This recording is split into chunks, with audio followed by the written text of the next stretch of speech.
So yeah, I am Ryan J. Downey. I do a thing called Screen Crusades here with KNOTFEST, and thank you so much for joining me, the writers and directors of the new film, The Aviary. Aviary.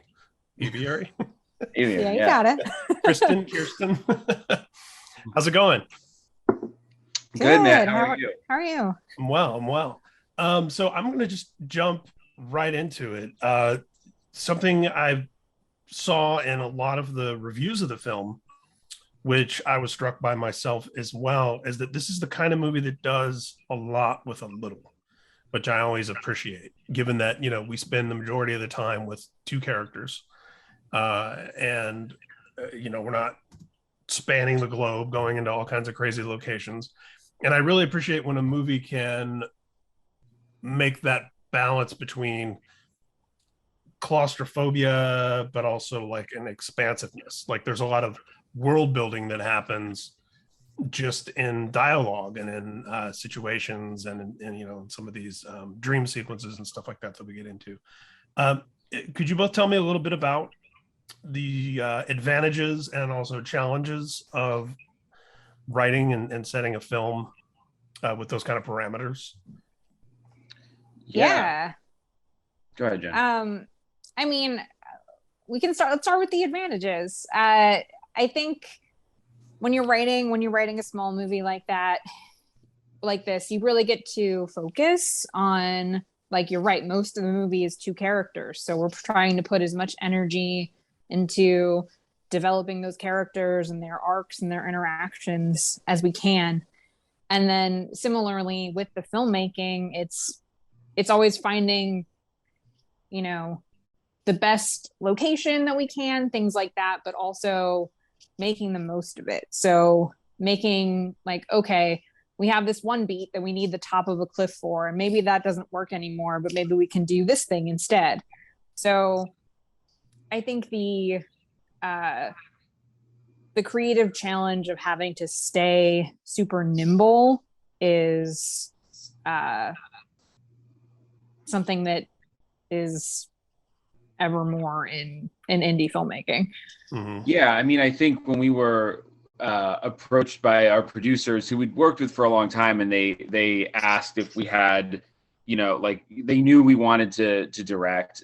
We've been looking to direct our first feature for a while, and we'd written a couple of scripts that, were things that we felt like we could tackle as our first project. And part of the reason we picked The Aviary was because we knew we would be facing all the hurdles of an indie movie of not a lot of time, not a lot of money, and really felt like, okay, this is a movie where everything counts. We've got 4 cast members. Each of their performances is super important. Each costume is important. Each location is important.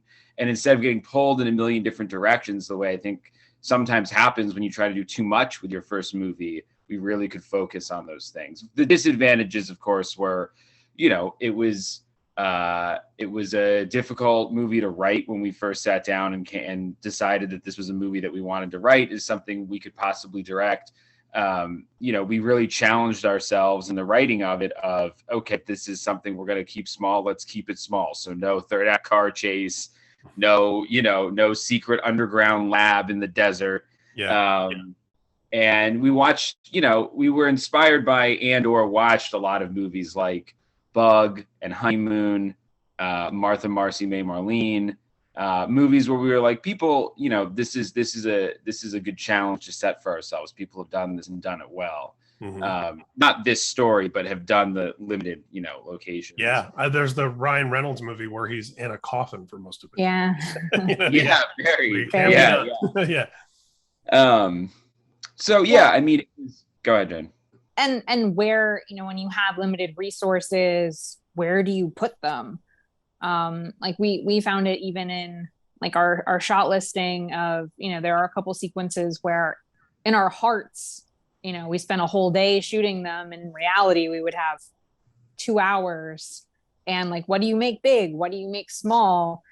There's a lot of, it's not the most exciting soundbite, but like for us, it's like, how do we really plan and really be responsible so that when you do occasionally get thrown a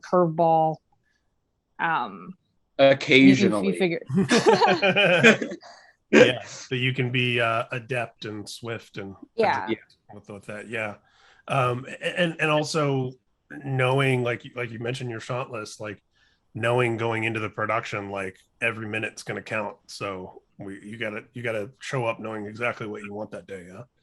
Yeah, Yeah. and also, we would joke, but it was true that the son was kind of like our other assistant director, because we shot 80% of the movie with natural light, and so that meant constantly planning for, tracking the sun, and really everybody had to be on top of things so that we could finish shooting a scene before the sun moved too much to show, like, when we cut it together, if the sun had moved too much, the shadows would be different, and then it wouldn't cut, because you'd be like, did they move? I don't understand what's going on. So it was that was constantly a challenge for everybody, and everybody really brought their A game to it. Yeah, 'cause otherwise it's like, okay, you got to get it in this take, or else we have to wait till tomorrow to do this.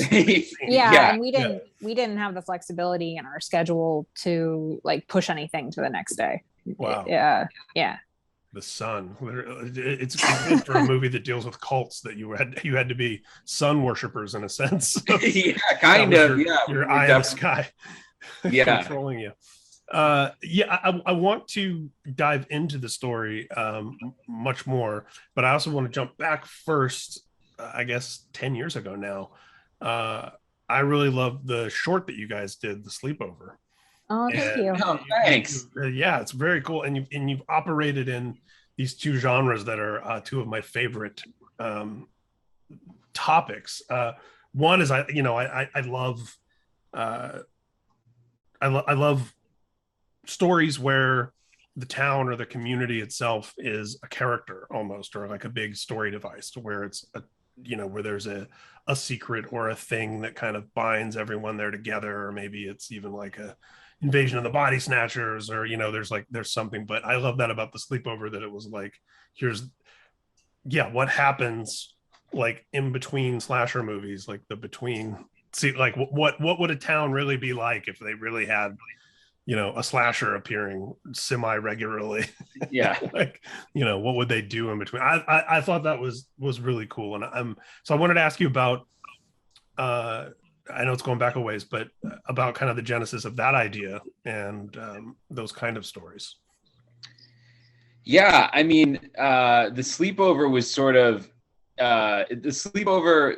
Some of the ideas in The Sleepover have been part of our career and writing partnership almost since very, very beginning. The first script that Jen and I wrote together in 2009 was a script that was sort of a Friday the 13th version of Shaun of the Dead. It was like a slasher rom-com.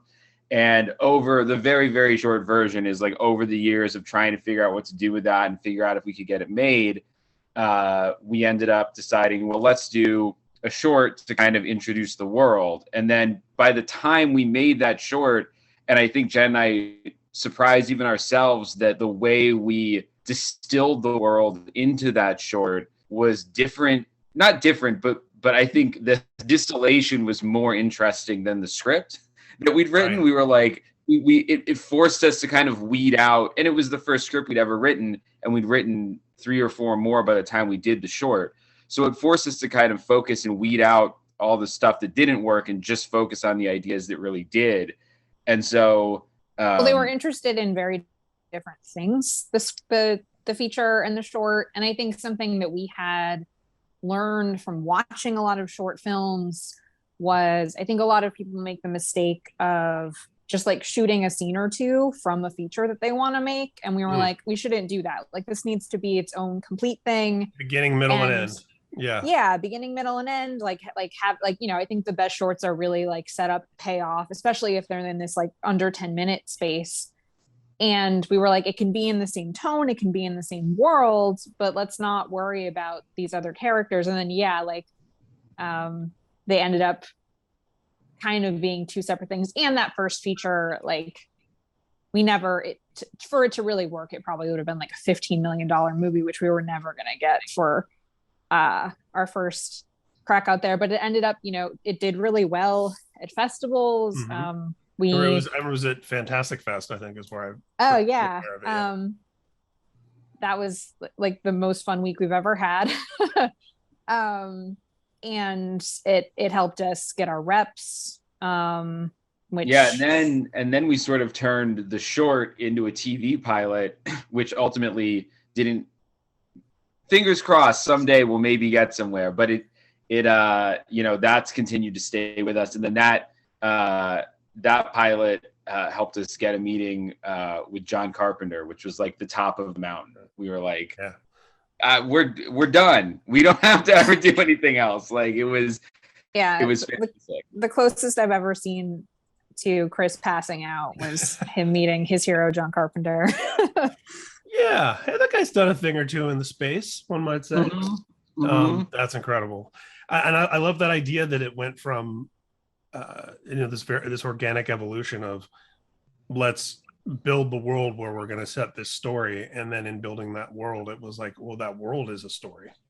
And I always think that's very cool. I love those kind of stories too that are like it reminds me of like Marvel Comics, where there was a whole series of Damage Control that was like, who are the people that clean up the city after these big superhero battles? I just love those kind of like fill in the cracks kind of stories like that. Yeah, there's always so much fun material there. So I am very fascinated by cults in the broad sense, but also the nature of belief, ideologies, and how they get intertwined with identity, and how that even there's corollaries with, you can make parallels in politics, and how people become so such strict adherence to something, and I liken it to, and I think that your film gets into this as well. It's the frog in the boiling pot of water. Like, people from the outside always look at a cult and they go, they believe all these crazy things. Like, what sane person just signs up for this stuff? And it's like, well, usually no one does. Like, it starts with all the sane parts of it, and then before you realize it, you're accepting the next thing, and all of a sudden you believe all of these things that you never would have before. So I first and foremost, I would love to know just sort of the origin points for both of you, about when and where in life you got interested in this topic, and what your journeys have been in terms of like exploring it, thinking about it, or watching movies about it, reading about it, whatever. Yeah. Go ahead, Jen. Go ahead. Okay. For me, I was raised in a very strict Catholic household, so some of it started there, because as I extricated myself from Catholicism and examined those beliefs, I think I was very struck by, because my family they're all wonderful people, and so it's always been something that I've wrestled with. They believe these things that to me seem so on their face not real and not true. And so I think there's been a core piece of that that's always stuck with me. And then, I think the second place it really came from, I arrived in actual interest specifically in cults later in life, because it kind of started as this interest in belief. And then in high school and college, I really fell into, I loved UFOs and conspiracy theories and that sort of stuff. And I was, again, always like, how do people, I'm interested in it, but how do people believe all of this stuff? Like, how does that happen? And then that was kind of this long road that ultimately led me to an interest in, actual organizations that would become known as cults and that sort of thing. And then that's just simmered for a long time. And I won't speak for Jen, but I think both of us have been really scared and interested the past, 5 years or so of seeing all of this stuff that pulls from satanic panic, that pulls from different kind of cults that maybe aren't as mystical, but still have an ability to control people's behavior. And it's all just getting cycled back through the mainstream and back through our politics. So it's really a topic that just keeps being relevant. Yeah, it's crazy to see, you mentioned the satanic panic thing, to see that cycle back around. And initially it was like, well, trashy airport books and, Phil Donahue and that sort of stuff was sensationalizing it. But now we have, of course, social media and the internet and all of this access to things that would have been much more fringe that now are much more accessible. But I didn't mean to cut you off though, Jen. I'm very interested to hear in your journey as well. I mean, I didn't grow up really in a religious household, but I think there was a similar like questioning around any sort of blind faith. Like even as a kid, I feel like the first villain that really like got its hooks like a very young kid was like the Borg. I was like, what is this like groupthink?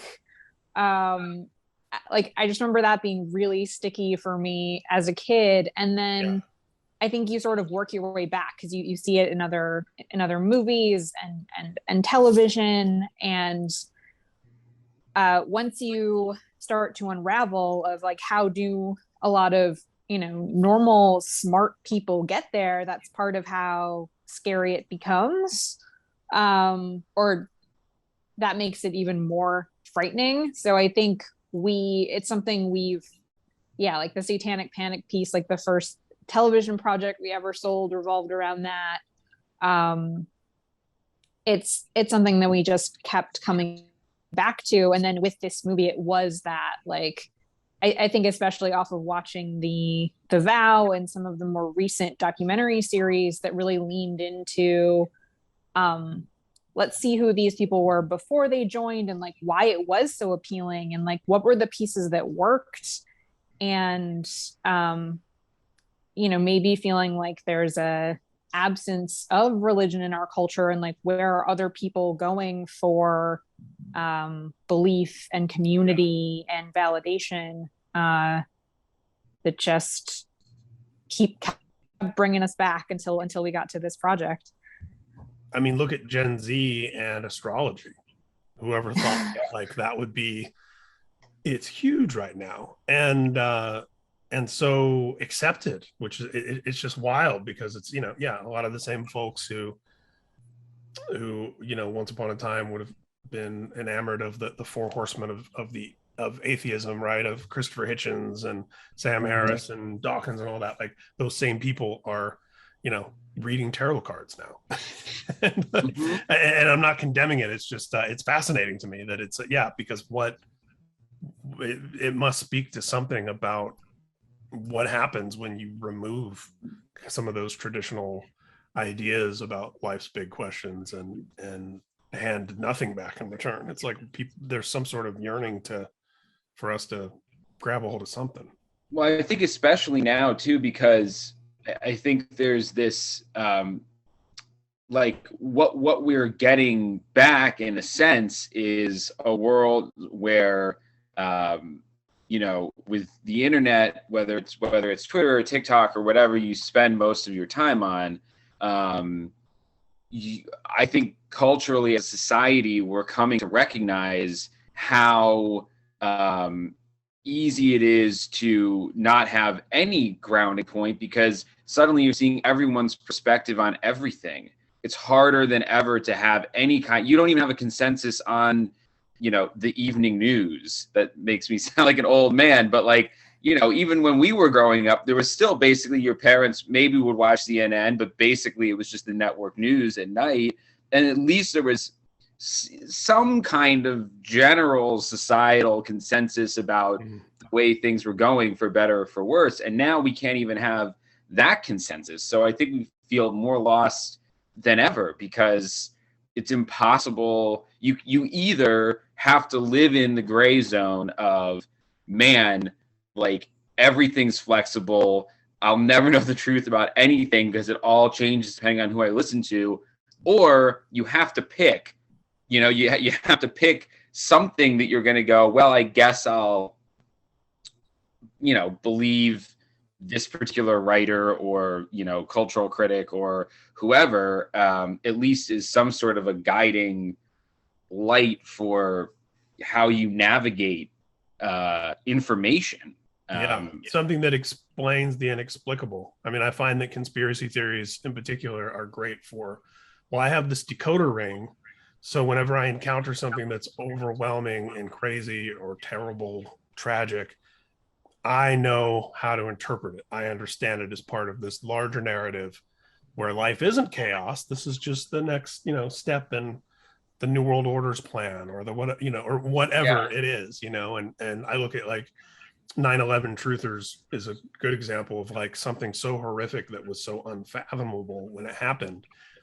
It becomes a way of coping to then go like, no, it was planned in this way and organized this way and executed this way by these people for these reasons, because now it makes a certain kind of sense and breathe easier. Yeah, I mean, I think it's Penn Jillette. There was some interview I listened to once, and I think it was Penn Jillette who said that he thinks of conspiracies almost as like a weird form of modern poetry, where they like get at a truth that we all kind of feel, and they're more of an emotional arrangement of ideas than necessarily a logical one. And in that sense, they can be, if you have a strong enough grasp on reality, they're very interesting to explore. But if you don't, that the emotional truth is so strong to some of them that it's very easy to follow that, and you follow that emotional truth, and then you can't find your way out. I like that idea of it getting at something too. There was a great tweet, I'm paraphrasing, but someone took a TikTok that a girl made saying, I've recognized that the universe has daddy energy and it changes the way I talk to it. And then the tweet said, Gen Z dangerously close to inventing Abrahamic religion. That's really good. And I also think in getting back to the movie specifically and the story you're telling, I think about Creed in The Office when he says, you know, I've been a member of a number of cults, both as a leader and a follower. He's like, you have more fun as a follower and you make more money as a leader. And it's a great distillation. And something that I love about the two protagonists in this story is that they're not idiots. They're not simpletons. You know, they're not, they both have agency and they have layers, and you know, and there are things that get revealed as the story goes along without spoiling any of the kind of slow burn reveals that you plant in there. Talk to me about that and sort of, I guess, the importance of you know, studying a couple of characters who were who were wrapped up in a cult but aren't, you know, one-dimensional, that aren't just, you know, what people might assume a cult member would be, but they're like real people, you know? Yeah. I mean, I'm glad you saw it that way. That was our intention. And I think not only did we want them to feel like, you know, smart, capable people that an audience could relate to, we also were really focused on giving them different reasons. So it's not just like, oh, here's this one kind kind of person who you can totally here's the believe. one reason you join this. It's like, no, there's people are going to come to it differently. Yeah. There's a lot. And I think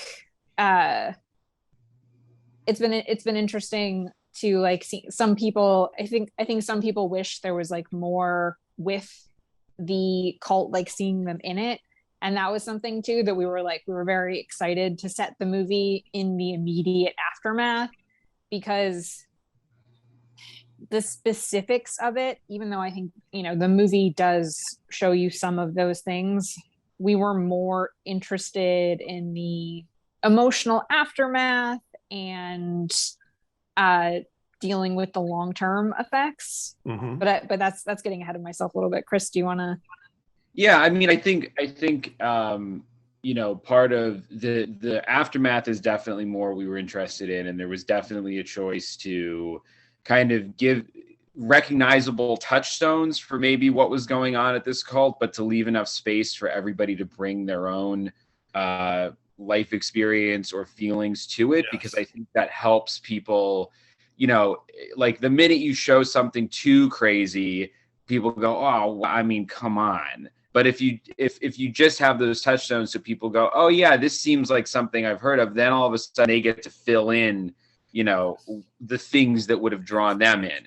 And so it was definitely one of the choices we made where we were like, you know, some people are going to get this and love it, and some people are probably, especially in an era of, you know, everybody wanting answers for everything in stories, might not resonate for some people. But it was the thing we hadn't seen done before, and it was the thing that made us the most able to connect, to go, well, there's all these things that would maybe pull us in or push us towards believing in something that seems ludicrous. So you know, I think it was as much telling the story for us was as much of creating a you know, a twisty, compelling, tense narrative as it was setting a table that anyone could come to and bring their own stuff to it. That's a great way to put it. Yeah. Something we haven't talked to anyone about at all, but I think it is in there, is that, like, even though you're not seeing the what's inside the cult, at least for one of the women, like you're spending time with Blair, who was brought in by Jillian. So you're spending the entire movie with the person that to some degree inspired her to join, and you're seeing like, oh, like, you know, like this is like everything she's reckoning with, all of the choices they make out in the desert, like you are really getting a piece of that. Yeah, I mean, you're getting a piece. I'd follow Jillian into a cult potentially, because she seems so capable and she seems so level-headed. So yeah. Yeah, attractive never hurts. Yeah, I mean, there are a lot of good-looking people also, in cults. Yeah, Chris Messina, huge hottie. There were, as we went through costumes and looks for him, we were like trying to find a place where we were like, we need him, we want him to seem like you know, appealing and kind of like huggable and attractive, but and there's certain people, you know, it's easy for us to look at, say, like a Charles Manson or a David Koresh, or you know, Manson being somebody we're too young to have lived through, and we go, oh, look at this crazy wacky person. But it's like anybody who's ever loved a rock star or a movie star, or like a lot of these cult leaders, they have that same charisma. And sometimes even it is that element of danger that's part of what's attractive about them, you know, and yeah, I think that, and then there's also something, and I think what you guys get at with your cult leader is there is something in that, the safety of someone just being smooth and seeming together, like they've got something, they've figured something out that you haven't, and you want that feeling from them that they give you. Yeah, exactly. Very cool. Yeah, I love that idea that you left those open areas for the audience to fill in for themselves, which is, as you pointed out, kind of counterintuitive to this era where, you know, as we're taping this, I saw Doctor Strange last night in the Thursday night previews, and this morning on YouTube, everything recommended to me is Doctor Strange ending explained and 72 Easter eggs in Doctor Strange, you know, and it's like, everybody wants, like, tell me what every single frame of that movie meant. And it's like, yeah, but it isn't. I mean, don't you just want to sit in it yourself and you know, figure out what it means to you? And this I think is much more that type of storytelling where the emotional beats and what these characters are going through emotionally, I think, is very evident on the screen. But the mythology of the backstory, I think you made the right choice, because I think it would have distracted from that, because you'd be thinking too much about the mechanics of the cult, and it could be any cult. That doesn't matter to your story.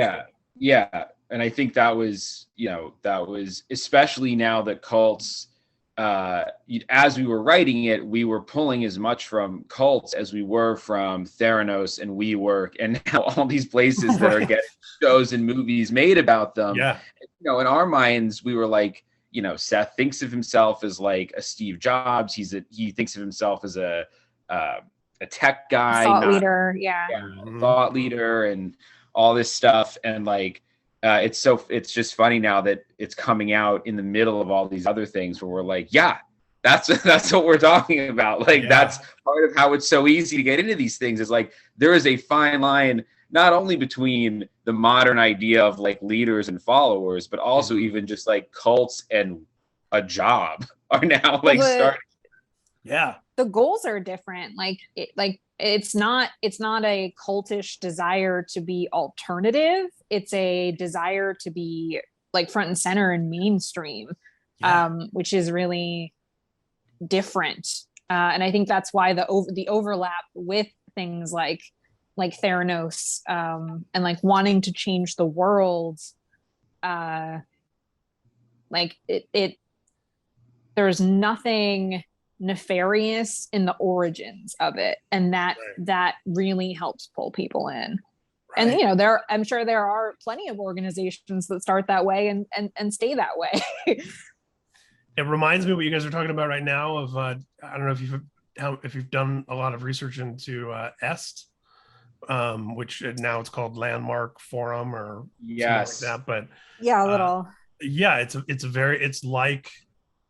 It seems like the ancestor of this new sort of work culture and success and productivity and all of that. Because it was very much people that were going to it weren't looking to find out what, you know, magical being was pulling their strings. They were going to like get this technology that's going to show you how to interact with people and get the things you want out of life and get ahead and deal with your family and whatever, you know. And that stuff comes with all the same trappings of religion, and a lot of non-religious people end up very into it. Kicking the jargon to you, and you start recognizing like these patterns and things they're saying, and you're like, wait, what thing did you just come from? I had an ex call me once, and was just kind of going through this, you know, we hadn't talked in a while, and was kind of spilling all this stuff, and then I realized like, oh, this is the break during this. That's how I found out about the Landmark Forum. There's like a break where they send you out to go like call people you've wronged, and it's like it was all part of like a whole thing, you know. Anytime it's a thing, but as you said, Jen, like sometimes it's, you know, starts with the best of intentions and maybe even continues that way, but frightening. It's still frightening. I mean, I also think we don't get into it too much in the movie, but I do think there is some kind of a connection between our kind of culture of narcissism and the way that some of these hooks can get in, because so much of it revolves around analyzing yourself, looking at yourself. What can you do better? What are you good at? How can you change the world?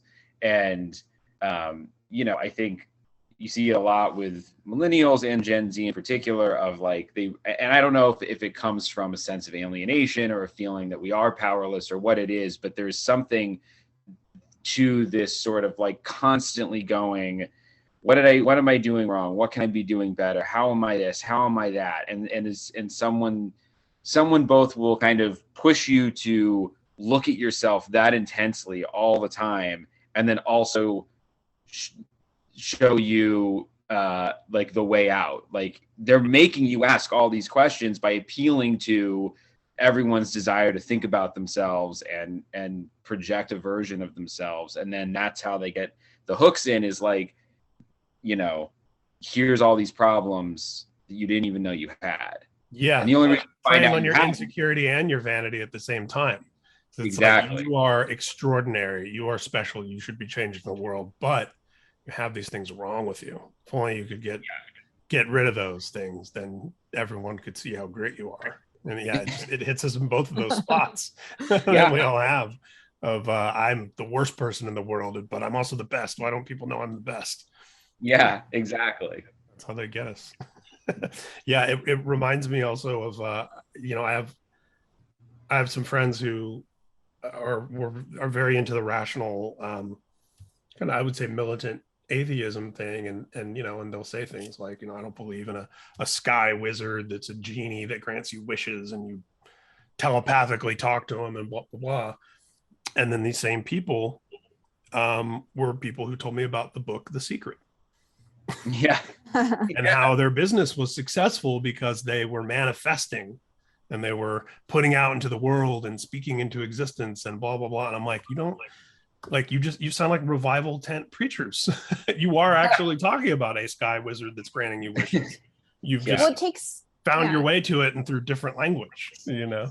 It takes so much energy to constantly, you know, take things in and examine them and question everything. Because like it is like I went through a very similar, I think instead of being religious in high school, I was like militantly atheistic, and like there was just this relief to like, oh, I don't believe any of that, and you just like push it away, and there's this whole, you get this like nice little bubble of like, I don't have to deal with any of that. And the same decoder ring, because whenever anything does come across your plate that even sniffs of any of that, you can go, well, I already know that's all BS. Yeah. You know, yeah. It's interesting how it can get all of us. Yeah. And I've been through different phases in my life. I feel like the big problem is the quest for certainty. That was the biggest problem for me, was always trying to find like which thing has the answers. And later in life, I've gotten more into this thing, which makes enjoying a film like The Aviary, it makes it so much, it speaks to me so much more. I've found that living in the mystery and in the unknowing is actually the most fulfilling, and not saying everything's BS, or not saying this one thing is the thing and exactly specifically that way, but more just like, oh, it's all fascinating and fun and interesting. And lots of people have spent lifetimes contemplating all of this stuff. And what do they all have to say, you know? And I think it's cool to see characters who go through, maybe it's not as extreme for everyone, but I think most people can probably relate to having their life sort of anchored by something, and then the dissolution, but also the growth that can come from shaking it off. For sure. Yeah. And I think art's always more interesting to just like, Jen and I think as we've gotten older and have written more and now directing more, like, I think for us, part of the creative process is learning to live in those questions sometimes. And even on set, working with actors, you know, finding a comfortable space to be able to explore with them and suggest something and then go, you know what, that wasn't it. And you know, a couple of years ago, even, I think we would have been too scared. We would have been like, no, we have to know everything, and if we say it, it better be right, and if it's wrong, man, we fucked up. But I think it's more fulfilling to create art from a place of questioning than a place of, this is it and we better get it right. Yeah. Well, yeah, there's a huge difference between preparation and ego. And I think the collaboration side of it always helps with that. Because even when Chris and I are really in a groove and are totally in step on things, you know, we'll realize we're thinking of something slightly differently. And you have to leave that openness to make changes, let ideas evolve, allow people to see, like, interpret things differently. Like, I think until we made the movie, like, there was always a part of me that was like, well, the director knows their intent, so like, why don't they just like want to share like what it means to them? And now I can sort of see, you know, maybe like super privately, if like one of my friends was like, yeah, but like, what did you really want with like the ending of this movie? Like, sure, I'm happy to talk to them about it, but now I understand the resistance of like David Lynch being like in the Mulholland Drive DVD being like, here are some clues, but like, I'm not telling you anything. Yeah. Or certain you know, singers and bands that are like, this song means what it means to you, and maybe here's what I was drawing from, but you know, it's not a manifesto. It's a feeling, you know. So I could talk to both of you about all this stuff forever. This has been amazing. I will leave you by asking what is next in the pipeline. This as we're taping this has been out on VOD for about a week. What's coming around the bend?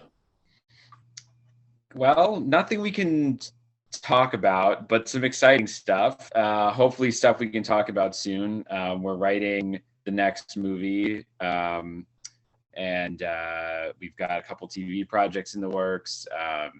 An animated thing, weirdly, that was not something we ever thought we'd find ourselves working on.